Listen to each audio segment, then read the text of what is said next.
নমস্কার বন্ধুরা, কেমন আছেন সবাই? আশা করি ভালো আছেন। সোহিনীস লাইফস্টাইলে আরও একবার আপনাদের স্বাগত। ডেসক্রিপশন দেখেই আপনারা বুঝতে পেরে গেছেন আজকে আমি আপনাদের সাথে কোন ডিমের রেসিপিটা শেয়ার করব। একদম খুব সহজ পদ্ধতিতে আজকে আমি আপনাদের সাথে ডিমের রেসিপিটা শেয়ার করব। প্রথমে লঙ্কা নুন দিয়ে ডিমটা গুলে নিতে হবে। আপনারা চাইলে এতে পেঁয়াজ দিয়েও গুলতে পারেন। আমি এখানে পেঁয়াজটা দিইনি, এমনি লঙ্কা দিয়ে গুলেছি। ডিমগুলো একটা একটা করে ভেজে নিয়ে তুলে রাখতে হবে। তারপর কড়াইতে তেল দিয়ে তাতে পেঁয়াজটা হালকা ভেজে এলে তাতে আদা রসুন আর টমেটো দিয়ে আবার একটুখানি ভেজে নিতে হবে। আমি এখানে আদা রসুনটা স্কিপ করেছি, আপনারা চাইলে আদা রসুন দিতে পারেন। যেহেতু বাইরে অনেকটাই গরম, তাই আদা রসুন দিলে রান্নাটা খুব রিচ হয়ে যাবে, তাই আদা রসুনটা আমি স্কিপ করেছি।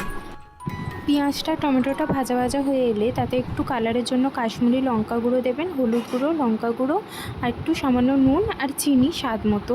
নুনটাও আপনারা স্বাদ মতোই দেবেন, কে কেমন খান সেরম অনুযায়ী নুনটা দেবেন।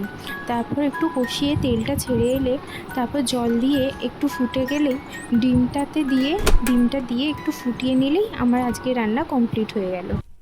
আজকে আপনাদের সাথে একটা সিম্পল রেসিপি আমি শেয়ার করলাম, বাড়িতে করে খান। কেমন লাগলো আমাকে কমেন্ট করে জানাবেন।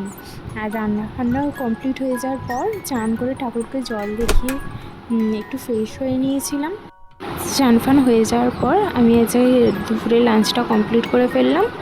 আর আজকে মেনু অনেক কিছু হয়েছিল, আপনারা দেখতেই পাচ্ছেন। আর আমার ভিডিও যদি আপনাদের ভালো লেগে থাকে আমার চ্যানেলটি লাইক অ্যান্ড সাবস্ক্রাইব করে দেবেন। বাই।